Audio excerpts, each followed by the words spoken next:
What if the forecast predicted high winds 10 times the speed of sound? An evening downpour of sulfuric acid rain.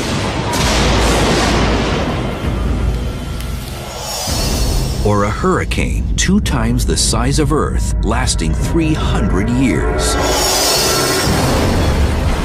This is not the stuff of a science fiction movie.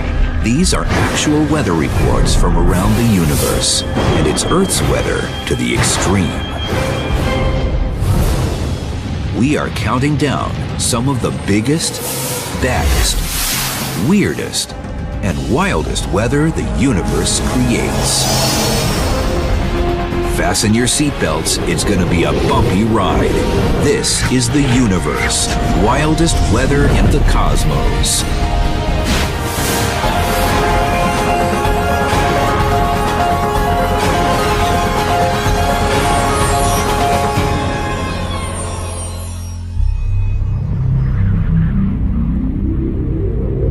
Weather is the state of an atmosphere. We might think we've got it bad on the third planet from the sun, with vicious thunderstorms, oppressive heat, and temperatures so low they're sometimes unbearable. But weather here is a walk in the park compared to weather elsewhere in the universe.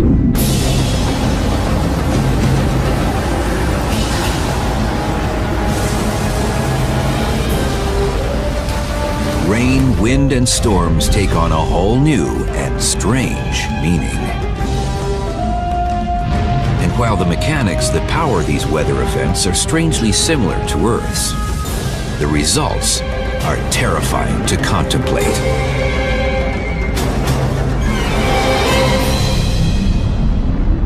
It's 900 degrees Fahrenheit on Venus, hotter than a pizza oven, every day. Mars is bone dry and colder than ice cold. You've got lightning, you've got storms. All those weather phenomena are ultimately driven by the fact that the temperature differences created by uneven input of sunlight are going to cause motions in the atmosphere.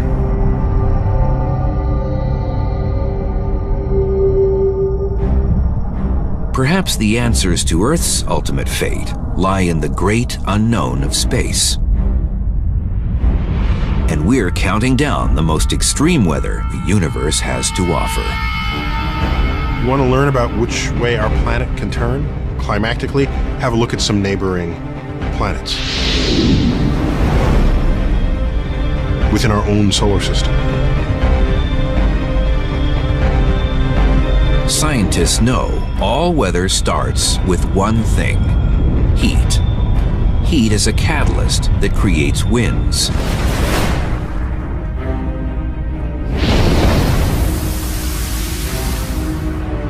And there are winds on other planets unlike anything Mother Earth has ever seen.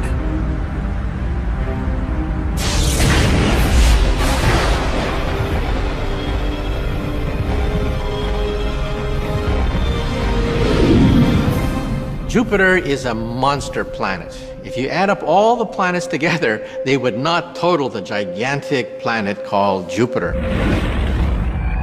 Jupiter is the planetary amusement park when it comes to windy conditions. Jet streams on Jupiter are pretty cool. Here on Earth, we roughly speaking have about 1 jet stream per hemisphere. Jupiter is different. Jupiter has about 30 jet streams. These are associated with the cloud bands. Jupiter's jet streams rip around the planet running in opposite directions.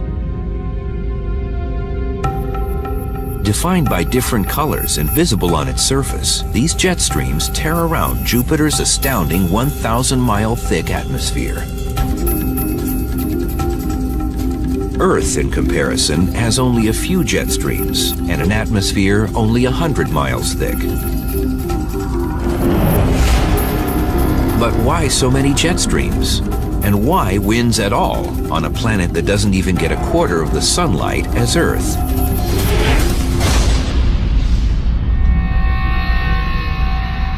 One theory suggests these winds are a direct result of this hot planet just trying to cool itself off. Jupiter's a huge planet, over 300 Earth masses, and it formed with a huge amount of heat. And it's so big that it's still trying to get rid of this heat of formation. This constant release of heat slowly rises into Jupiter's atmosphere and collides with cooler air. Like Earth and her need to balance hot and cold streams of air in high and low pressure systems, Jupiter also struggles for normalcy. That energy then is used to drive the various storms and winds in the upper atmosphere of Jupiter. The jet streams on Jupiter are really ferocious. They go at several hundred miles per hour. And there's a lot of gas zipping along this stream. But unlike on Earth, the jet streams are pretty stable. On Earth, it's rare for surface winds to reach over 200 miles per hour. The jet streams on Jupiter reach speeds exceeding up to about 300 miles per hour. That's really fast. And you can't get out. You're trapped inside the jet stream. Traveling through Jupiter's equatorial jet stream would be like a roller coaster ride from hell. It's like this continuous, never-ending roller coaster ride! I love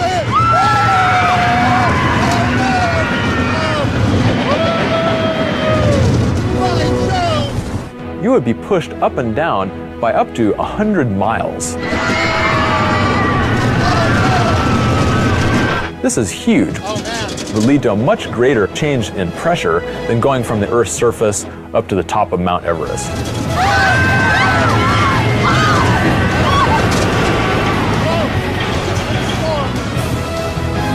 Jupiter's jet streams are pretty impressive, but 300 miles per hour is nothing compared to our next planet.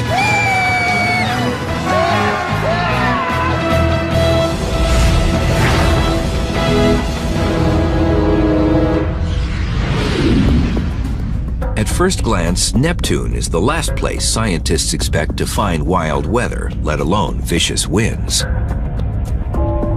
Heat is not in abundance on this chilly planet. Neptune is frigid cold. Neptune only absorbs 0.1% of the sunlight that Earth does. Up until 1989, Neptune was considered, well, boring. Sitting far away from the Sun, having an orbit of 165 years, scientists didn't believe much was to be discovered on the blue planet. A visit from Voyager 2 changed all that.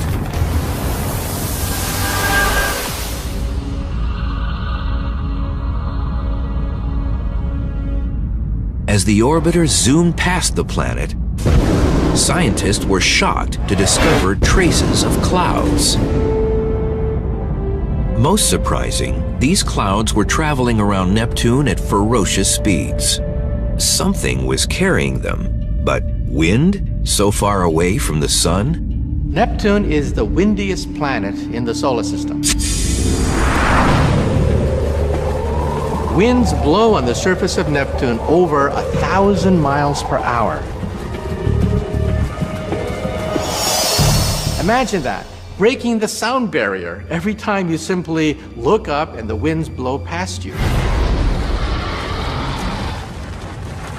Scientists estimate winds reach up to 1,500 miles per hour, depending on weather conditions and storms that develop.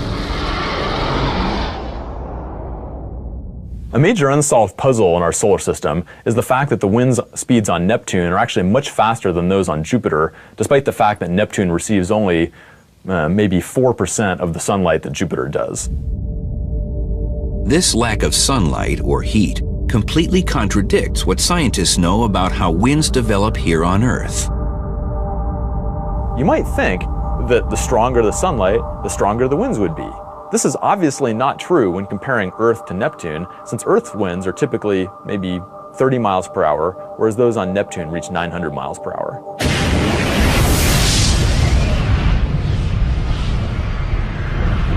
Scientists suspect there is internal heat left over from Neptune's formation billions of years ago, but are perplexed how this internal heat could be enough to drive winds to this speed. There's twice as much heat getting out of Neptune as what the sun is putting in. However, that's not enough to explain the tremendous winds of Neptune. And science has come up with another hypothesis for Neptune's racing winds. A lack of friction might allow these winds to fly uninhibited around the planet. We can be very thankful that there's friction on Earth. Friction comes about when the winds are banging into things like trees and buildings and terrain like mountains. So friction ends up slowing down the winds. Like other gas giants, Neptune has no solid surface. Even though the sunlight is extremely weak, if the friction is also extremely weak, then you can build up very fast winds over time. Neptune's winds are the most impressive in our solar system. But the universe is a big place, and what is a champion here pales in comparison to weather further out in space.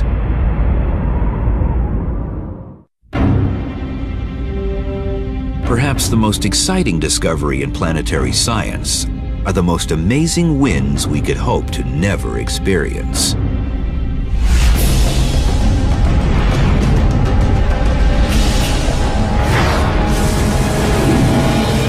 If you want to experience the wildest winds in the cosmos, then hot Jupiters are your destination. Hot Jupiters are a class of exoplanets.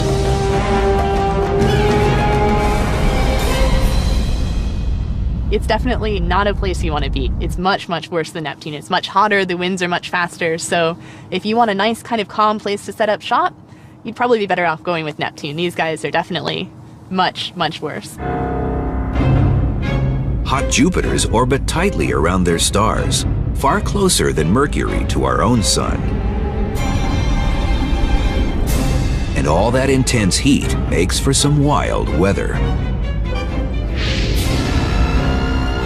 For comparison, it gets about 20,000 times more light from its star than Jupiter does from the sun. The temperatures on these planets are enormous, at between 1,500 and 2,000 degrees Fahrenheit or more. Some hot Jupiters are tidally locked, a gravitational effect that leads them to show the same face to their star at all times. You've got one side of this planet that's being just blasted with light from the star all the time, and so you would expect that to be very, very hot. But at the same time, you've got this night side of the planet that never sees any light from the star. So, perhaps that night side is actually quite cold. Taking hot Jupiter's temperatures, scientists measured how much light is eclipsed from the planet as it passes in front of and behind its star during its orbit. So they actually glow relatively brightly at infrared wavelengths. So if you want to take the temperature of a planet, you want to look at these infrared wavelengths. You want to measure the heat they're giving off. But the temperature difference between the day side and night side was virtually the same.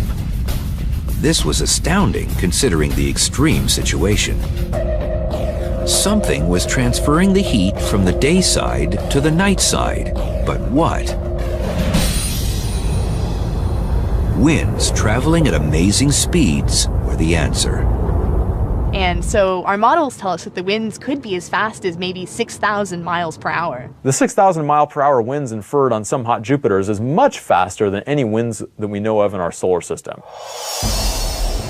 How fast is 6,000 miles per hour? At that speed, you could travel from New York to Los Angeles in 20 minutes. You've got this incredibly hot day side, and so you've got all this hot gas sitting there on the day side, and sort of what it wants to do is to kind of go rushing around to the night side. Winds are created by hot air wanting to travel to the cold side of the planet. So it's a little bit like a windsurfer.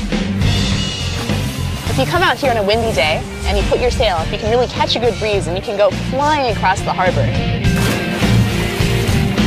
It's the same thing with these planets. You have such incredibly strong winds that they can really just pick that gas up and whip it all the way around to the night side before it even cools off at all. It's hard to beat weather like that. 6,000-mile-an-hour winds is about as crazy as you can get with a planet. Scientists have learned to expect the unexpected when it comes to weather in space.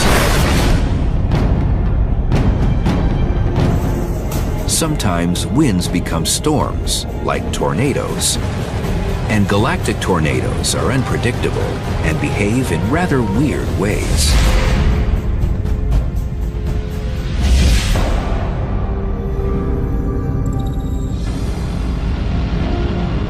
Recently, a tornado of epic proportions was discovered in space. This space tornado is a Herbig-Haro object created by winds as the result of a forming star. A Herbig-Haro object is a glowing cloud of gas produced when a high-speed jet of gas smashes into surrounding, essentially, stationary gas. So this high-speed jet heats the stationary gas and causes it to glow.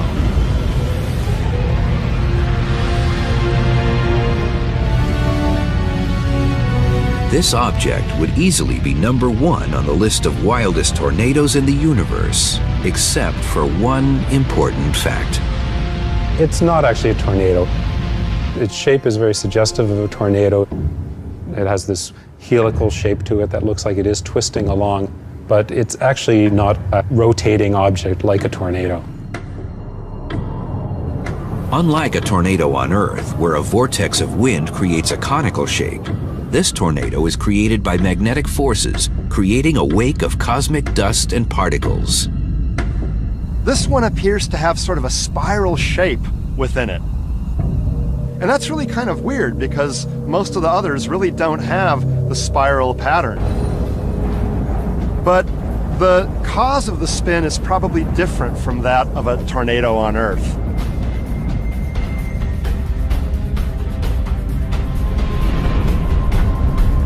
Number 2 on the galactic tornado list is much more like tornadoes we find at home, and it's a towering presence.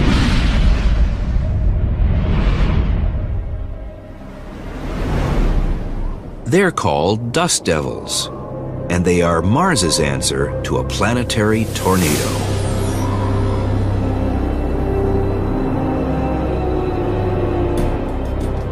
Dust storms on Mars are pretty cool. There are thousands of local storms that occur every Mars year, meaning dust clouds that are opaque and maybe tens to hundreds of miles across and a few miles tall. Often referred to as the red planet, Mars is a dusty and dismal place. Its surface is covered by sand. Apparently, there is no liquid water on the surface. And in this dusty terrain, when the sun rises, trouble starts. Dust devils can be hundreds of yards wide and a half-mile or more tall, spinning 70 miles an hour across the surface. And they have similarities to Earth's own tornadoes. As far as the basic forces inside a dust devil, they're pretty similar to in a tornado. They're both thin vortices that rotate and are low-pressure centers, yet a tornado is much, much stronger, often by an order of magnitude in wind speed.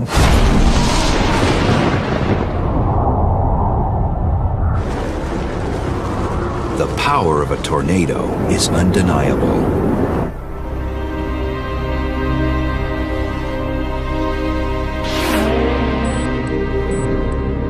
And scientists at Iowa State University can't seem to get enough of these violent storms. Here, they have built the largest tornado simulator in the world to understand vortex formation.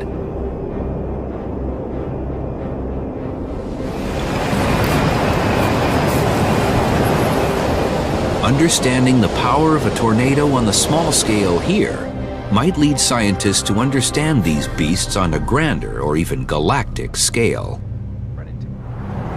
Scientists use dry ice and packing peanuts to observe vortex behavior. There's a 6 feet diameter fan on top of me, as you can see, which produces the suction, and the flow goes up and comes through the outer duct, and it's rotating, and then the flow converges to the center and again goes up. And as it's going up, it produces the vortex of a certain size which we can control. Combined, these elements perfectly mimic the formation of a vortex as it swells from its base and grows to a funnel. Scientists know that just like tornadoes on Earth, dust devils form from the ground up.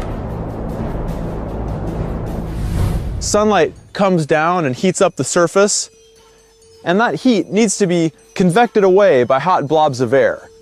As these hot blobs move away from the surface, air is drawn in, and just like an ice skater pulling in her arms, that air spins up, moving faster and faster, and with those higher speeds, kicks dust up into the atmosphere. As this hot blob of air moves away from the surface, the dust devil will become taller and stronger, reaching altitudes of several hundred meters or more and widths of typically 100 meters, and will get stronger as dust continues to be ejected into its interior. And then the dust devil will move off into the distance. However, if a future space colonist was trapped in a Mars dust devil, it wouldn't be fatal. The atmosphere on Mars is very thin, so the wind could be blowing on you and you barely feel it. The pressure on you would be relatively low. So you're not going to say, oh, what was that? I just got bowled over by a dust devil. No, that's not going to happen.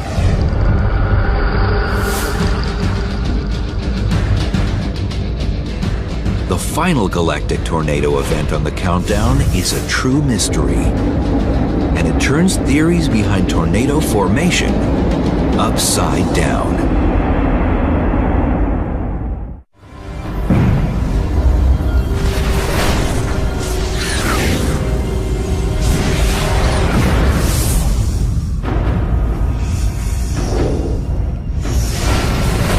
The final tornado on the countdown is double trouble.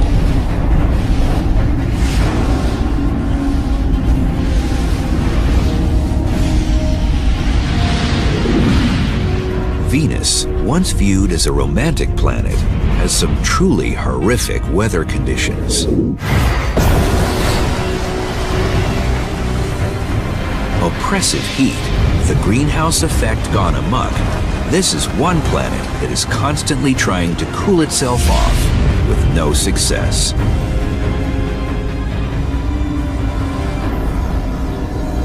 Venus is a fascinatingly hostile place. It's so hostile that even our machines that we send there, they work for like a few minutes, and then the components melt. As a result of this constant heat, storms are always present on Venus, and this makes for one of the most interesting vortex events ever observed. There's a giant upside-down twin tornado permanently existing at the pole of Venus.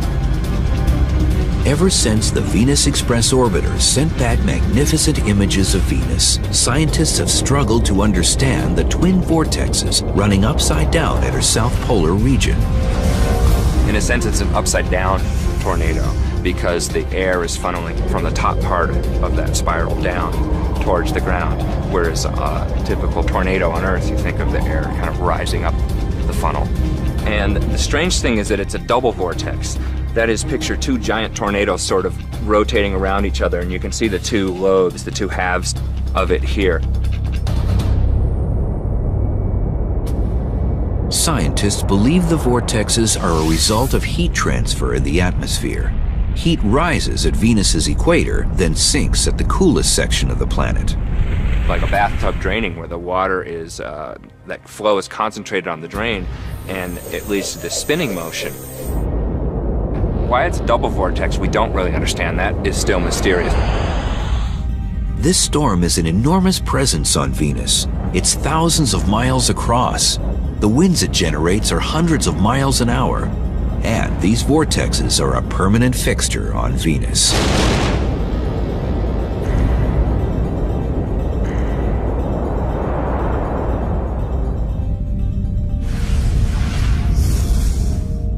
Weather takes many strange forms in space. Even rain.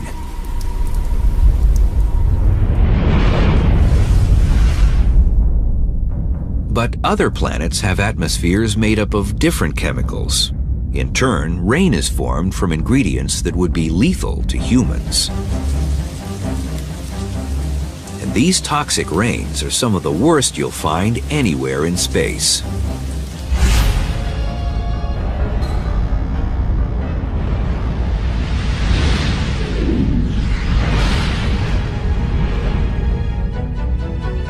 Far out past the rings of Saturn lies the second biggest moon in the solar system.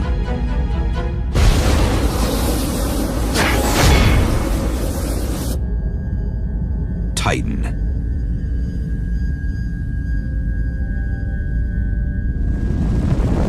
In 2005, the Huygens Cassini probe pierced Titan's atmosphere, landing on its surface. What it discovered was a place with features eerily similar to Earth's. Titan is the only planetary body in the solar system that has seas, like Earth. In fact, I regard Titan as a deranged version of Earth. Scientists were excited to discover mountains, washes, even lakes the size of Lake Superior. And the liquid that fills Titan's lakes and rivers isn't water. It's methane. I wouldn't want to go swimming in one of those lakes. They're liquid methane, which is extraordinarily cold. And that means when condensation occurs on this planet, it rains methane.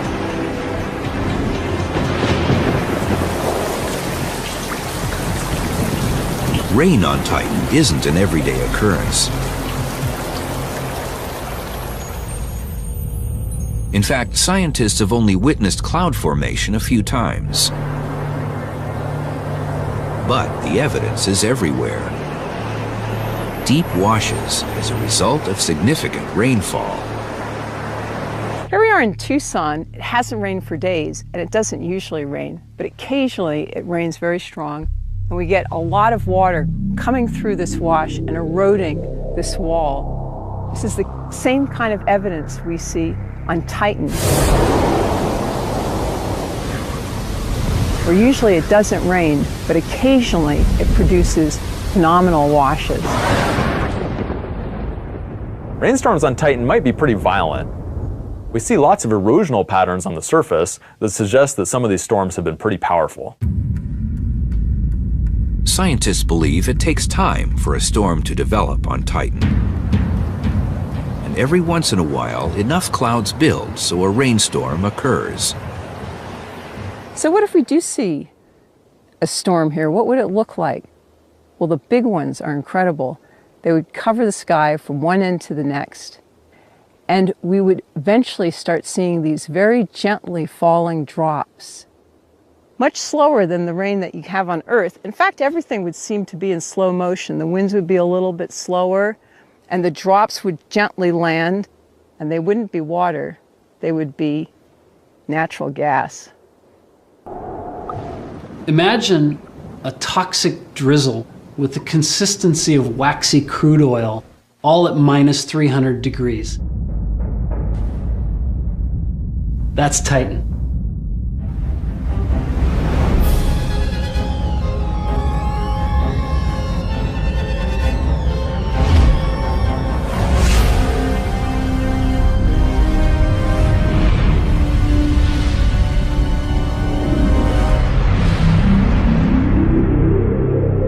Venus, there's never an issue with getting enough heat from the sun. With carbon dioxide forever trapped in the atmosphere, it has a greenhouse effect gone wild. All that heat creates condensation and clouds, thick with sulfuric acid. Here's the irony. Venus is named for the goddess of beauty.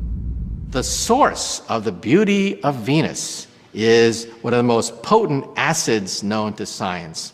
In other words, women are not from Venus. There seem to be storms and convection patterns that move around. There are places within those clouds that are very turbulent. Rainstorms on Venus happen 30 miles up from the surface in the cloud beds. And acid rain falls constantly. The thing about the acid rain on Venus is that it literally is battery acid. It's so strong, that acid, that it would eat through skin and do very nasty things. So whatever's left of your body would be burnt into a charred piece of powder by the sulfuric acid. But the final rain on the countdown is the most toxic, if not the most dangerous of all.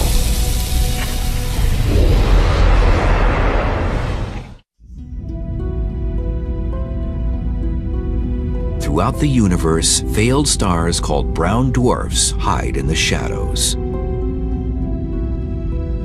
While they're more massive than our largest planet, Jupiter, they are so faint, telescopes have trouble detecting them.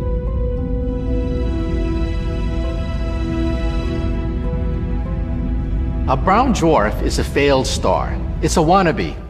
It's a ball of gas that never quite made it. You have to have a certain amount of gas before you get ignition and you get a beautiful star emerging. A brown dwarf just didn't make it. Despite being a failure as a star, temperatures on brown dwarfs are still pretty impressive. At over 3,000 degrees Fahrenheit. And unlike stars that are too hot to have weather, brown dwarfs have cooled enough to experience convection and condensation. At these temperatures, rain takes on a whole new terrifying meaning.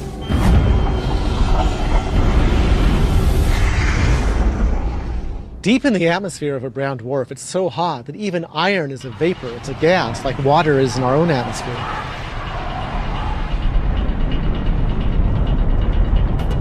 As iron vapors rise up, they cool, solidify, and turn to sand. And the iron would start to condense, and you'd have clouds, big puffy clouds, except the clouds would be sand, boiling hot, 1,500 degrees. Because in a brown dwarf, you have something the size of Jupiter, but you've packed in 30 or 40 or 50 times the mass of Jupiter. The gravity is very high. It could be as high as 300 times the gravity we have on Earth. And so things can fall a lot faster. The high moving velocity of the sandblaster makes it a pretty good analogy for sand in a brown dwarf. In the atmosphere of a brown dwarf, the gravity is 300 times what it is here on Earth. And these little sand grains in the clouds will be falling at 70, 80, 100 miles an hour. It'd be a lot like a sand coming out of a sandblaster. This sheet of stainless steel has been warped by the force of the sandblaster. You can imagine the iron rain in the atmosphere of a brown dwarf coming down at 100 miles an hour, what it might do to a sheet like this. These drops of liquid iron, they're maybe 2,800, almost 3,000 degrees Fahrenheit. These drops can really start falling at high velocity, 50, 80, 100 miles an hour. So you can imagine your umbrella would be torn to shreds by this hail of molten iron. It'd be a real rainstorm from hell. This has got to be the worst weather in the universe.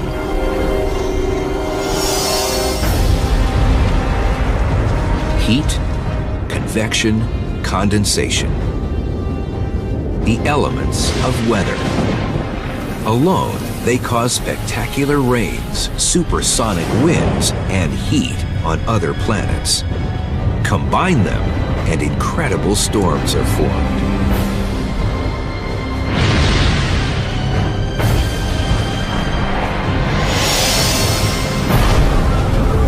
A storm needs a temperature difference. On Earth, every storm is a result of uneven heating by the sun.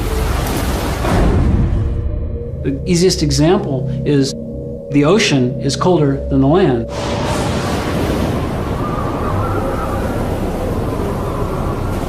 Hurricanes, cyclones, and vortexes are the great wonders of weather on Earth.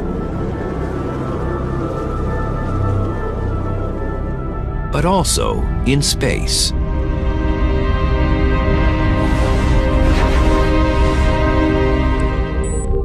And unlike Earth, where storms last hours or perhaps a few days, some storms in space can last centuries. These hurricanes would make our hurricanes on Earth look like a summer breeze.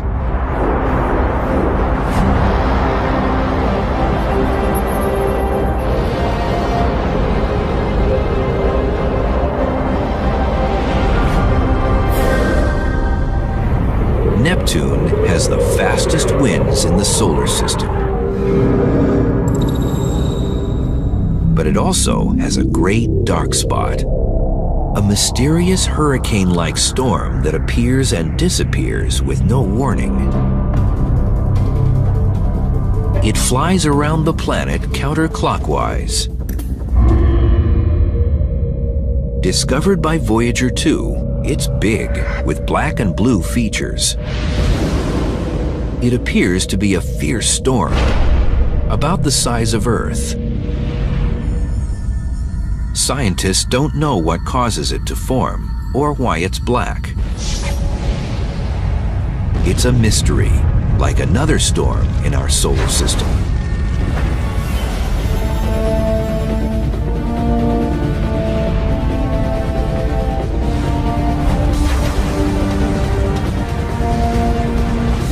Saturn is famous for its magnificent rings, but is a little mysterious when it comes to its atmosphere.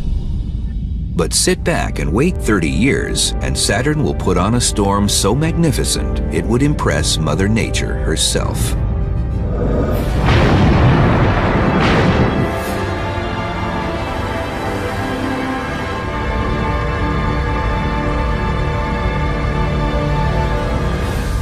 It's called the Great White Spot, a gigantic storm that develops every 30 years on Saturn's surface, eventually covering the entire equator.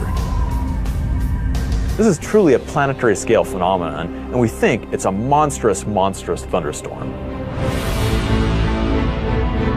Scientists have observed the storm developing at Saturn's equator, where it receives the most heat from the sun.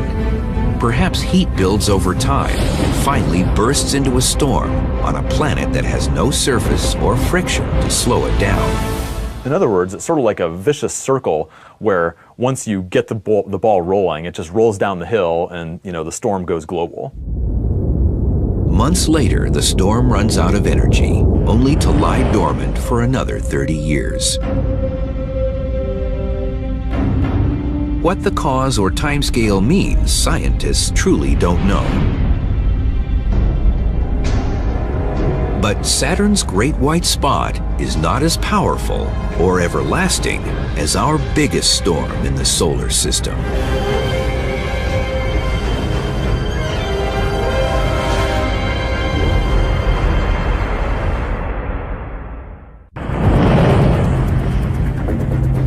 Jupiter has long been a source of fascination for scientists when studying wild weather in space.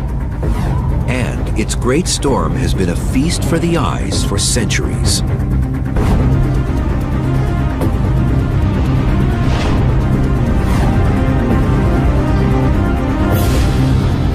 Jupiter is the giant of our solar system, dwarfing all other planets.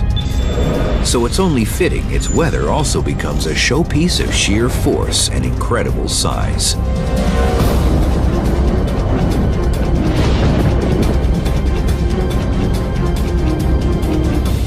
In 1664, the astronomer Robert Hooke noticed something strange about Jupiter. There was a pimple there, which we now call the Great Red Spot. It's been stable. Think of it. A planetary storm, several times the size of the Earth, stable since 1664. This is one of the amazing features of our solar system. The Great Red Spot was named that long before we knew what it was, because you can see it from a telescope on Earth. And so for hundreds of years, people have known about this Great Red Spot. The Great Red Spot is the most impressive storm of our solar system. And it's been churning for at least 300 years. The mother of all hurricanes in our solar system is actually on Jupiter. It's not technically a hurricane, but it behaves very much like one. It has a heat source, it has swirling winds, but it dwarfs anything on our planet. This storm is so big you could take 2 Earths and stick them right inside the storm. The winds are blowing at 300 miles an hour.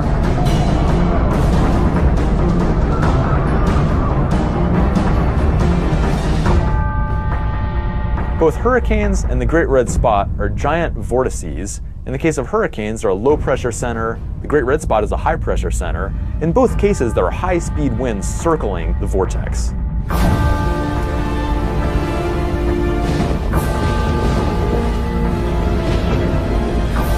Like a giant eye, the storm continuously circles Jupiter. Wind speeds reach 400 miles per hour, and the giant red spot never seems to dwindle in strength. Powered by the internal heat of Jupiter, it also eats anything in its path. If you're a small vortex and you're in the path of the Great Red Spot, look out. You're going to be gobbled up like a little fish. Scientists believe the lack of friction or surface on Jupiter might allow this storm to churn uninterrupted for centuries more.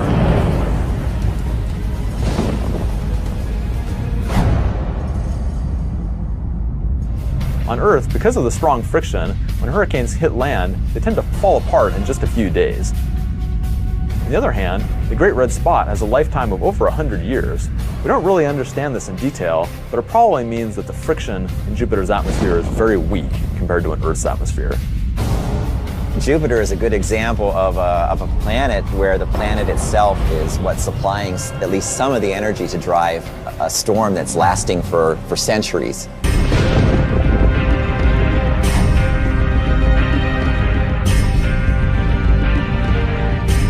Weather, the state of an atmosphere.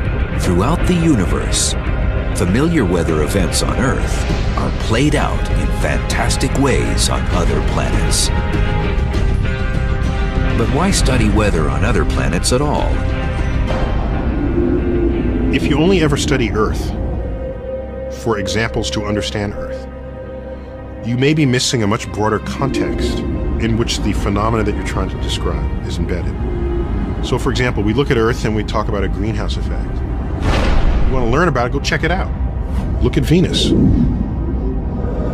The urge is to believe that all your solutions to your problems on Earth can be found by only looking at Earth. That is short-sighted, bordering on delusional.